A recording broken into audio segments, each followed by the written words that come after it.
Of course, he will have a big say in recruitment. If you think the idea of losing him, it's absolutely galling in my book. Yeah. They'll definitely be his business done. Hello everybody, welcome to the Redmen TV and a Transfer Insight special. My name is Dan Clubb, and as you can see, I'm joined by the brilliant from The Athletic, James Pearce. How you doing, mate? You okay? I'm good, thanks. Yourself? Yeah, I'm all good, mate. Yeah, we are sat here on transfer window eve. I think that's a thing that people say. That's where we are anyway. The transfer window for the summer is about to be open, and we're going to talk about some details in and around that as we go along. But before we do, I want to speak about Liverpool's new look structure, if you like. You've done a piece on it for The Athletic recently, and it's been revamped. I think it's fair to say the think tank, if you like, behind the scenes goes above and beyond Jurgen Klopp leaving and Arne Slot coming in.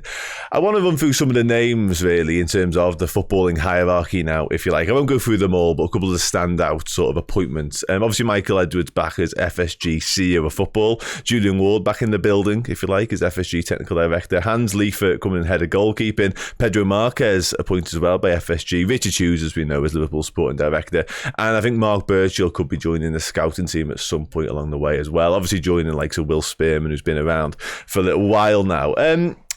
New dawn really, I guess, at Liverpool. And does this speak really of the power that Klopp had, and not in a negative way, I guess, but also the fact that this is FSG's vision, if you like, for the club moving forwards and how it's going to look? It's going to be a very sort of all-encompassing team effort, if you like. Yeah. I think it's definitely kind of going back to that kind of collaborative approach that they favour, really. And I think there was also like a feeling of, you were never ever going to be able to go and recruit another Jurgen Klopp, if you like, who could just parachute in and go, well, that's fine, you just now do everything that he did. Because, I think what happened with Jurgen Klopp happens, I think it's like a natural thing that when someone is somewhere for a long period of time and they're incredibly successful like he was, your influence and your power grows and grows. And I think Klopp actually spoke about it himself at that event, the kind of final farewell at the arena, where he said, he said it was almost by accident rather than design that of course, more and more things ended up on my desk. So there was a bit of a shift. So I think the end of an era was looked upon by FSG as like a reset, really.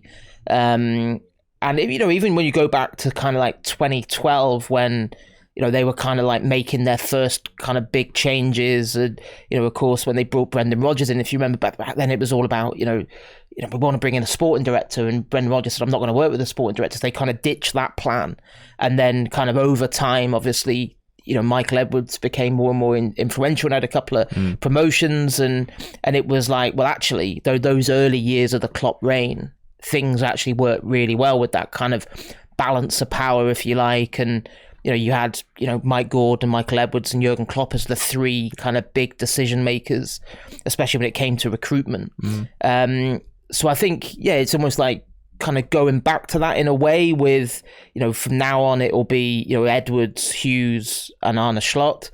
But also a feeling of, to help the new manager as much as possible, you kind of create a structure around him where he hasn't got to worry about things, that apart from just the day-to-day running of a football team and improving and developing talent.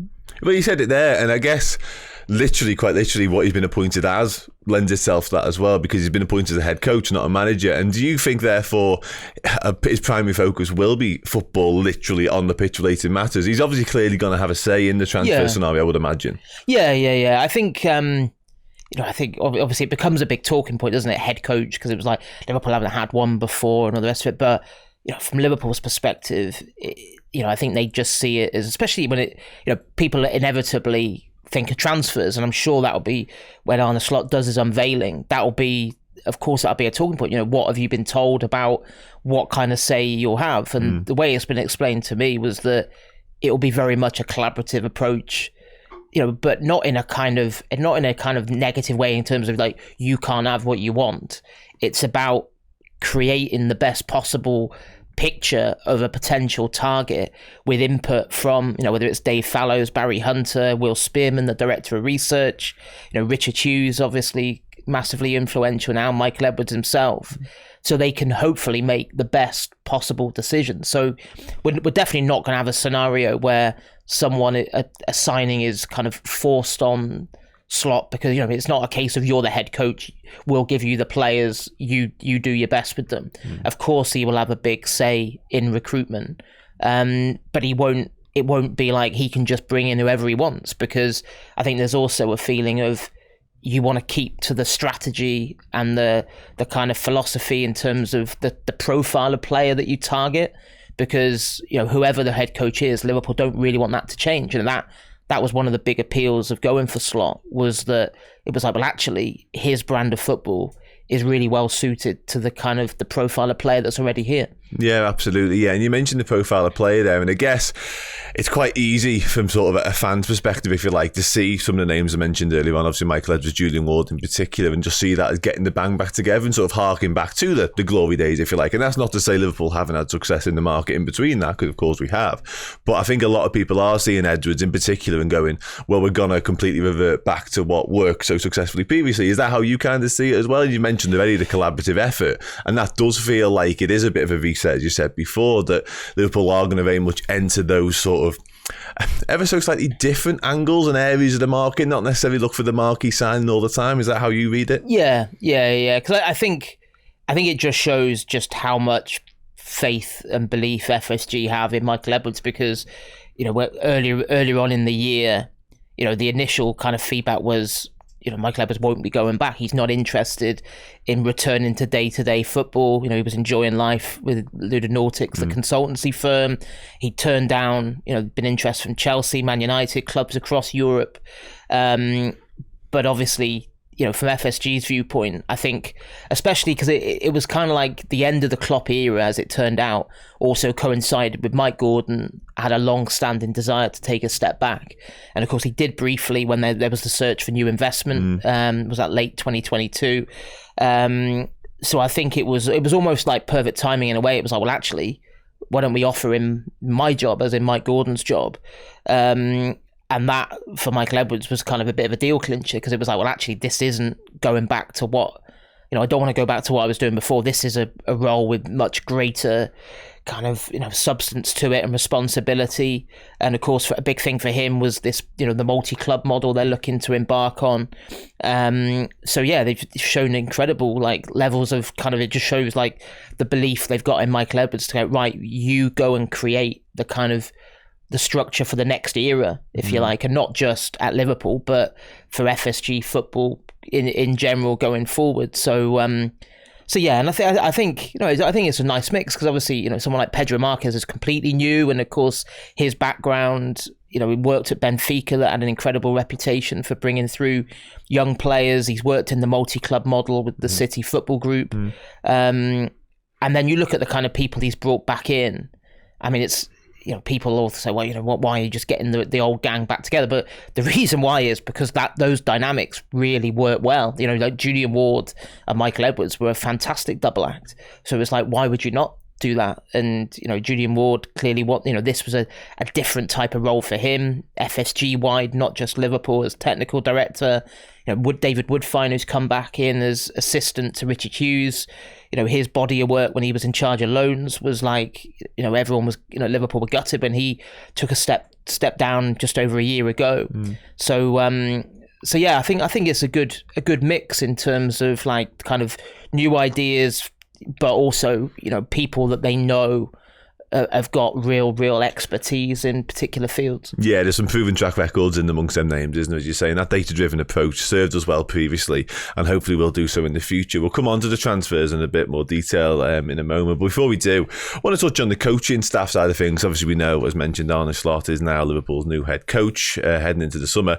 Sivki Hulshoff and Ruben Peters are expected to follow him through the door. There's been a little bit of problems, literally, as of today, with Etienne Reinhen's work permit issues. I mean, I guess first and foremost, it's quite a simple one really, but it's absolutely imperative that we get the people in place as quickly as possible, albeit there's a nice little window now with the Euros and stuff like that, so there's not exactly a pre-season on the horizon, but Arne Slot will want these people in situ as quickly and smoothly as possible. Yeah, I think, probably 3 weeks, I guess, till kind of when Arne Slot will be getting the the kind of, they won't even be the squad, will it, because of the major championships and everything else, but it will be the kind of the first time you'll be able to work with any players since taking the job on. So yeah, there's still some significant gaps there to fill. As you said, then two of his staff of that those are kind of done deals, if you like, but there's still other gaps to sort out. Also, of course, you mentioned there, Leiter, who'd actually worked at Liverpool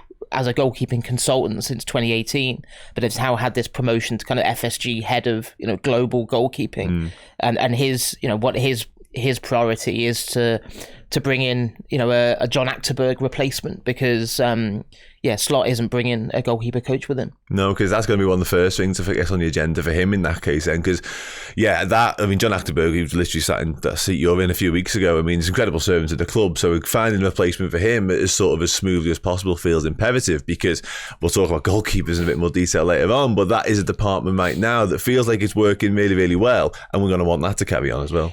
Yeah, I think not long ago, John Achterberg saying that he felt they'd built together probably the best goalkeeping department in the club's history, and I wouldn't disagree with that. I don't think anyone could say that Liverpool have ever had two keepers at the same time of the calibre of Alisson and Kelleher.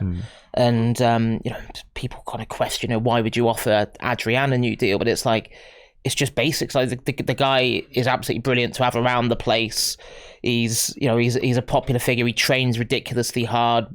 Helps push the other keepers, and he knows his place in terms of the dynamic works, because he knows he's third choice and he's not going to rock the boat. So what happens with Adrian would be interesting, because I know he's had a couple of offers now from clubs in La Liga, and I think there is a certain appeal there in terms of moving back to his homeland, but nothing's been decided on that yet. But yeah, trying to fill someone of John Achterberg's stature's boots is tough enough, because as anyone will tell you who worked with him, he was, I think actually when I did the interview with Quivine Kelleher recently, he said John Achterberg was always first to arrive at the training ground, the last one to leave, and I think just like an encyclopedic knowledge of keepers across the globe. So finding the right fit there, because it's also about the dynamic, isn't it? You don't want to upset that. I think it's interesting that Taffarel stayed on. The only one really of the old staff who's still around, and of course that is because he is so close with Alisson.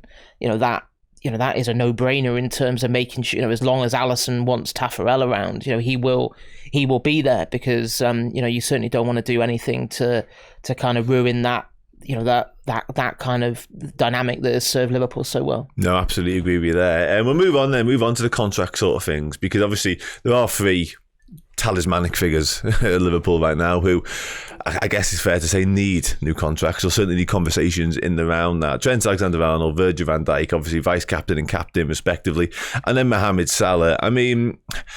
In terms of in-trades, in terms of to-do lists for somebody like Richard Hughes and Michael Edwards, I guess nothing really becomes above them. They're going to want that situation sorted as soon as possible. Yeah. I think without a shadow of a doubt, it's the priority. It has to be the priority for Richard Hughes to address that, because I just don't think you want a scenario where we're deep into pre-season, even the start of the new Premier League season, and it'll just overshadow everything. You can see it now, every Slot press conference, being quizzed about it, there'll be speculation. We've seen it already with Trent, in terms of, the talk of interest from Real Madrid, and, people say to me, is it true? And it's like, well, there's no substance to it at the moment, but I would be absolutely amazed if Real Madrid weren't. Why every top club in Europe would be looking at Trent Alexander-Arnold's situation and thinking, well, hang on a minute, in 6 months' time, we could sign him on a pre-contract for nothing, and he's £100 million footballer easily in my book. So that out of the three, I think he has to be regarded as the absolute priority. Yeah, okay. And just on the other two then, Virgil van Dijk, I guess also is in amongst that. I agree with you, by the way, wholeheartedly, but Virgil clearly very, very important to Liverpool's future plans as well. But I guess the most intriguing one is Mohamed Salah, because we were well aware of the interest last summer, the Saudi Pro League. That isn't going to go anywhere. You've got £100 million footballer on your hands in the shape of him as well. That feels like a fascinating conversation to me. Yeah. I think the three are really different, because I think, people talk about the three as in they all have to be sorted out, but I think Trent, because of his age and because of his value, and he is you just think all he's achieved by the age of 25. You think the idea of losing him, it's absolutely galling in my book, especially potentially for nothing. It would just be absolutely horrendous. But it's like that is like, I think has to be the top one. I think Virgil's a bit different because I think I get the impression that from speaking to him towards the back end of the season when he was doing interviews that he absolutely adores being at Liverpool. He loves being the captain. He's excited about being part of the next era. So I think that will happen. I'd be absolutely amazed if there wasn't kind of like, whether it would be a 2-year extension, I'm not sure, but you think there'd be a resolution to it? Yeah. I just think, I thought he was absolutely unbelievable for massive chunks of last season. I would have certainly my pick for Player of the Year for Liverpool. I think he was, and I think that the captaincy almost elevated him a little bit back to the heights that we'd seen from him previously, probably before his injury. But Salah is a really interesting one because, and lots of people say to me, well, Liverpool have to sell him this summer if he doesn't sign a new contract. And it's like, it's not actually as simple as that because a player has to be willing to go. And I think it's really interesting if you contrast it to 2 years ago, if you think about the build up to the Champions League final in Paris, and there was a lot of noise when those contract discussions had stalled about what's going to happen with Mo Salah, and there was interviews in Spanish newspapers, and of course I'm flattered by interest from X, Y, and Z, and there's been absolutely none of that this time around, and it's. And then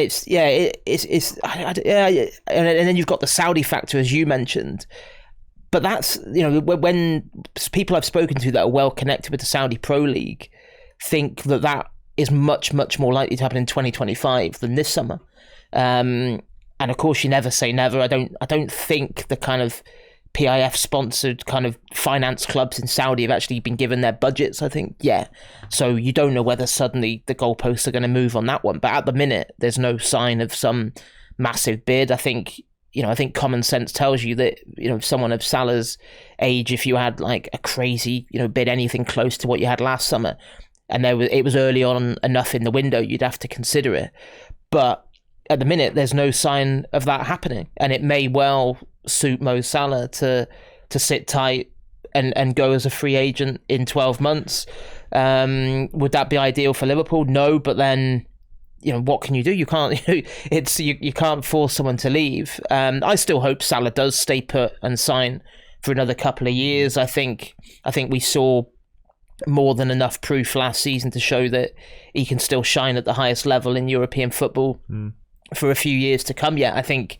I'd love to see him stay put for another couple of years and maybe, 2026, 2027, he could still go over and light up the Saudi Pro League then because, I know he had, the hamstring injury that obviously derailed him a bit last season, but he's still an incredible athlete. Oh, 100%. Yeah, we've seen that already this summer on international duty. Egypt scored a wonderful goal the other day. So yeah, it's a really interesting one in the round, all three of them, but they are markedly different. You're absolutely spot on. Just staying on contract, just briefly, do you think there's any sort of scope for any more deals to be getting done? Do you think anybody's sort of coming into that sort of time frame? I'm looking at Luis Diaz in particular here. He's a really interesting conversation, full stop, to be honest, but obviously signed in January 2022. He's got a deal until 2027. This is often sort of the sweet spot for Liverpool about sort of tying somebody down to an extension. Do you see anything like that happening? Yeah, it's an interesting one with Diaz because I know he came out this week, didn't he, and kind of said, I'm very happy at Liverpool and all the rest of it, but there's been a lot of noise around it, and kind of that noise doesn't usually come out of absolutely nowhere. I know, the rumour mill goes into overdrive, and when nothing's going on, people are desperately trying to fill the void with stuff, but there has been the drip effect of, the interest from Saudi that was well documented even last summer. And then there's been talk of PSG and Barcelona.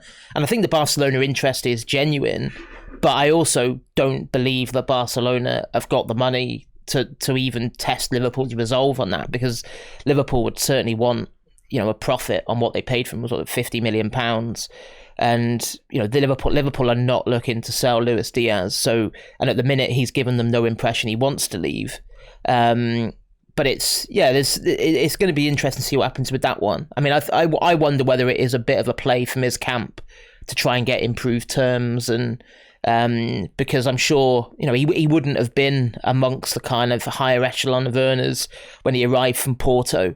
So I'm sure that is kind of probably part of the conversation at the minute. But I'd say I'm more convinced that Salah and Nunez will still be around come the start of the season than Diaz. I think of the three, probably he's the one that there's a bit of a question mark over. But obviously until he tells Liverpool any differently, or until Liverpool get an offer which even comes close to his value, there's no conversation there. No, absolutely. Yeah. Moving on to transfers then more generally. What we mentioned earlier on, sort of harking back to the glory days, if you like, of Liverpool's transfer business. And one of the hallmarks of that previously was the fact we tended to get things done in quite a swift manner, really. That feels slightly more harder to achieve this time around, because you mentioned obviously the Copa America, the Euros going on, the new manager and all that sort of stuff, and lots of moving parts still. Do you think in an ideal world Liverpool would go back to getting things done nice and briefly? Yeah, well, definitely that is the ideal scenario. But I just think this summer is different with so much change. And obviously there's such a kind of a thirst for kind of like transfer news and who's going to be the first faces through the door and all the rest of it. But I think, as you said, you have to look at it in perspective in terms of the Euros with the Copa America, the fact that Liverpool have got a new manager that hasn't even met any of the players he's inherited yet. A new sporting director that's just getting to grips with things as well, and things change. Like of course there will be incomings this summer. I don't get the impression it's going to be like a massively busy summer. If I was guessing, and it would just be guesswork, it would be 3 or 4 new faces. I'd be really surprised if we saw more than that. But I think even like going back to last summer, what that taught us is that it's very difficult to predict what's coming, because sat here in the middle of June last year, you wouldn't have thought Liverpool would lose Henderson and Fabinho to Saudi Arabia. So it's suddenly the size of the midfield rebuild became much greater than Liverpool thought it would be. So you're always having to react to events, and I think there's the number of players in that squad as well that we don't really know what kind of offers are going to come in for them. Speaking to people recently about Sepp van den Berg, who obviously had a really good season on loan at Mainz. Mainz wanted to keep him. There was some suggestion in Germany that they could keep him for under £5 million, which around the figure that Liverpool had paid for him. And Liverpool were like, well, no, that's 100% not true. I don't know where that's come from, but that, we actually value him at, kind of 4 times that amount, around 20 million. And people say, well, that's probably overly optimistic to think you're going to get that for Van den Berg. But, Liverpool's stance is, well, until we get something approaching that, he might have a part to play next season.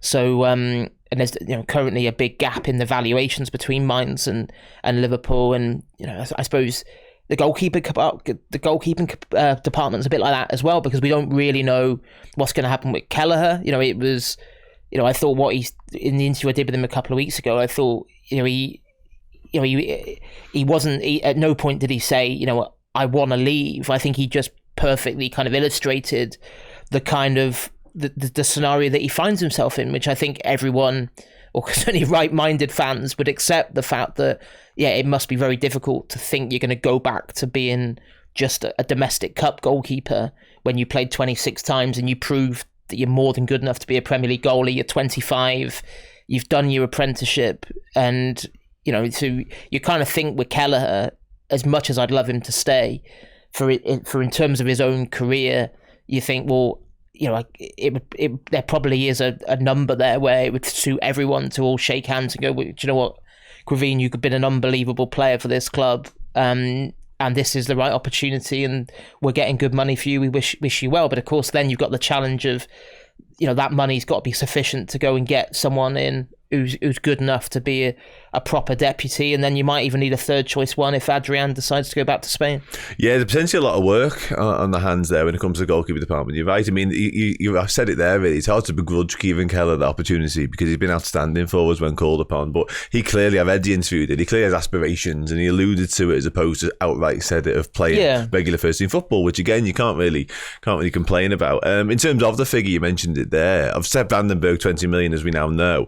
Kelleher in around the 25 to 30 million mark, would you say? That sort of, Liverpool would have to look at that, I guess. Yeah. I mean, I've seen recently, Trafford being touted. I think Newcastle talking about him on the 15 to 20, and you're thinking Kelleher is twice the goalie that Trafford is. Like that's not even a conversation. So it's like it's got to be 25 million plus 25 to 30. But the difficulty is there aren't that many clubs that A are in the market for a new number one and B would be able to afford that kind of figure. So it's going to be interesting to see what happens with him. I mean, Liverpool also have to consider the fact he's only got 2 years left on his contract as well. So if you don't cash in this summer, and of course if Alisson does stay fit and end up playing most of the games next season, and Kelleher can't really showcase that his ability too much, then in 12 months' time, Kelleher's value may well have actually decreased, especially when he's only got a year left on his deal. So,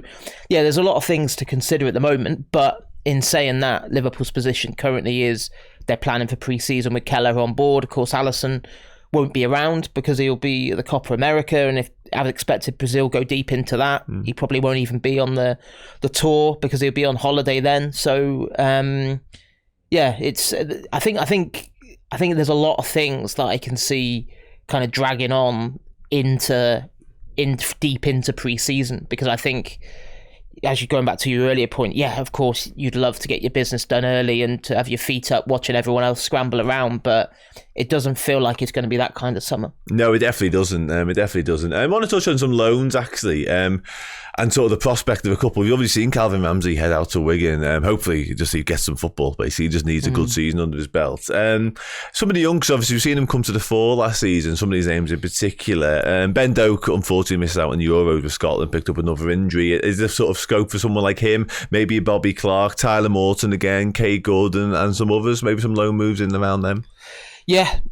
I'm sure there'd be a huge amount of interest in those players, especially those ones you mentioned there, and the ones that kind of like got a taste of senior football last season, and of course it's some of them. It's I think a lot of those decisions will come a bit further down the track as well, because of course going back to what we were saying about the Euros and the Copa America pre-season, it's always a kind of chance for the kids to showcase what they can do, but probably this summer after a major tournament's even more so, and especially with the new manager, because I don't think there'll be any preconceived ideas. Everyone will be starting afresh, and it's down to you to prove to the manager that you've got a part to play in his plans for this season. So yeah, there'll be, I can see, a lot of loan deals happening, but maybe later on in the summer. And I mean, Ramsey, as you said, was a no-brainer really, because he'd missed so much football the last couple of years, had so much misfortune since he joined Liverpool from Aberdeen. I think it wouldn't have made sense to kind of like do a pre-season with him and then make a decision, because you kind of know already that he just needs to go somewhere and play regularly and get his career back on track. Yeah, absolutely. Especially when you consider the meteoric rise of Conor Bradley, which just continues to unfold, really. Yeah. Twice for Northern Ireland the other night. What a play we've got on our hands there. I want to touch on some ins, not necessarily in terms of personnel, but more just in terms of positions and how it could unfold. You said earlier, obviously a lot of this will be sort of reactionary to what happens in around the window with potential outgoing and stuff like that. But before we dive into it, Liverpool, we've already kind of said this, but the setup now and the structure feels well placed. And that's not to say it wasn't previously with Jörg Schmadtke, but with all the people now who we've got on board, if there is anything crazy or out of the ordinary to happen this summer, we do feel like we are more prepared for that to react accordingly. Yeah, I think so. Yeah. And I think there's a few areas that clearly kind of like jump out in terms of what need to be addressed. I mean, clearly centre back. I don't think you can really go into next season just with the personnel you've got already. I think it's always that delicate balancing act, isn't it? Because you want to keep the pathway open for young players, and Liverpool, that won't change. Klopp was obviously a massive believer in that, and Slot's the same, and that's one of the reasons why he got the job. So there needed to be the pathway for someone like Jarell Quansah to come through, and what an unbelievable story that is from him, from where he was fifth choice centre back for Liverpool at the start of the season, finishes it in the England squad, and the same with Conor Bradley.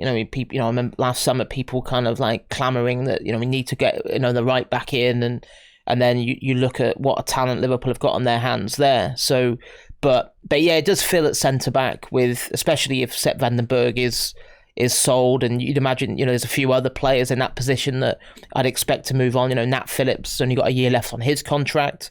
Reece Williams, he probably needs, get the impression he probably needs a fresh start. Things obviously didn't work out for him when he went out on loan last season. So, and with Matip gone, you kind of think, well, centre back is clearly, a glaring area that needs to be addressed. Do you think that's heading into the summer as opposed to anything else happening? I think so. Yeah. That's my opinion in terms of what I think needs to be done. I think there's been a lot of talk about them potentially looking at an attacking player, like a wide attacker. Which again I think makes sense in terms of I think especially if Slot still sees Harvey Elliott as being a central midfielder, which I've got no reason to believe he doesn't, then I think you do have to, you need to almost be planning in terms of whether it's a kind of a Salah kind of deputy on who can play wide right potentially, and then the number 6 role I think is going to be interesting in terms of what Slot does there. And I was asked recently about the Wataru Endo, and people I've spoke to said that no chance that Endo goes anywhere. They absolutely brilliant to have around the place. More than repaid the faith shown in him last season. But whether Liverpool go into the new season with him as the starting number 6, I'm not sure, because I think regardless of whether they bring someone else in or not, I think you keep Endo around regardless, because you need that depth. But I think watching Liverpool, especially in the second half of last season, I don't really want to go back to watching Alexis McAllister playing as that number 6. I think we just saw how much more he can influence and impact games when he's given a license to get a bit further forward. So, but then I've spoken to people who are involved who say that they think that number 6 role is probably one of the most inflated markets in world football in terms of the transfer fees, especially when you look at the money that Chelsea spent on holding midfielders last summer. So it's gonna be really interesting to see how it all pans out, and like every year, it will be to a certain degree dictated to by events in terms of, because it's all well and good saying you need to address a certain area, but it's like, well, the availability and the affordability obviously is a big part of it as well. Yeah, certainly. I want to sort of touch down on the 6 a little bit more if I can, because obviously last summer, so much of the talk all summer long, it felt like it was around the 6. Obviously we had the Moises Caicedo and Lavia saga, for want of a better expression. Obviously bring Wataru Endo in. I mean, Stefan Bajcetic clearly, had a very unfortunate season last year. Ended the season quite well in the 21s. Obviously a glimmer of first team football at the back end as well. I guess from conversations in around it, they clearly have very high hopes and aspirations for him and his future. So he must be factored into the thinking when it comes to that 6 role. Yeah. He's definitely factored into the thinking. Yeah.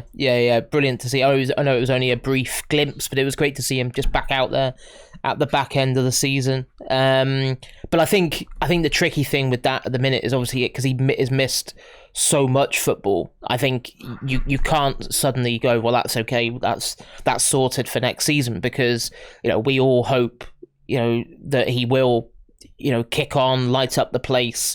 The injury issues are consigned to history, but we don't know. That's the big question mark there at the minute. So again, I think that's one of those ones that will become a lot clearer in pre-season in terms of like where's he at in terms of what's realistic in terms of the part that he could play under Slot for the next season. Yeah, absolutely. Just to finish then, James, you've kind of already said it once already, but you are expecting business to be done this summer. Perhaps not as much as last summer, always busy, but again, that will depend on circumstances. But you are sort of envisaging a few ins, a few outs in around Liverpool. Oh, 100%. Yeah. There'll definitely be business done. Yeah. I think people. I've seen people getting twitchy already, and we're not even quite in the middle of June yet. So yeah, it was. There will be some strengthening to the squad without a shadow of a doubt, but not wholesale changes. I just don't think that's required. I think and